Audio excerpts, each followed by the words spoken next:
Faleminderit për pyetjen. Sa i përket buxhetit të KQZ-s apo ndarjes për KQZ-n sipas miratimit të tyre, kemi pranuar kërkesën. Tash duhet shohim që gjejmë buxhetin, sepse siç e dini nuk kanë qenë të buxhetuara këto zgjedhje të parakohshme. Pra është situatë ku ka mungesë buxheti dhe duhet gjejmë kursime të tjera dhe të shohim për të siguruar mjetet e nevojshme për organizimin e sa më të mirë të zgjedhjeve. Kjo më kthen prapë edhe te pika e mëhershme që u tha që pse s'po bëni zgjidhje, sepse hapësira është e kufizuar. Pra, ne me ndarjen e buxhetit pra për pagat e RTK-s tash e kemi hapësirën më të zvogëluar për gjetë zgjidhje për KQZ.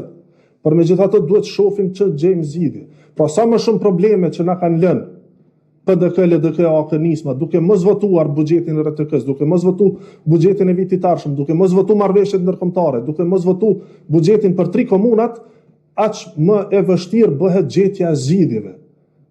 Pra, synimi si duket ka qenë që ta ngushtojnë sa më shumë hapësirën e veprimit me shpresën që mos po kollapson.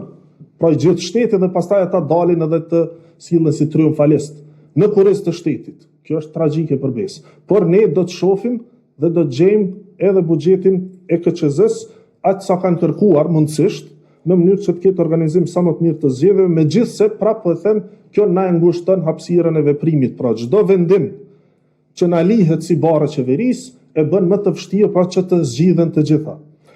Sa i përket planit për koalicione, po besoj që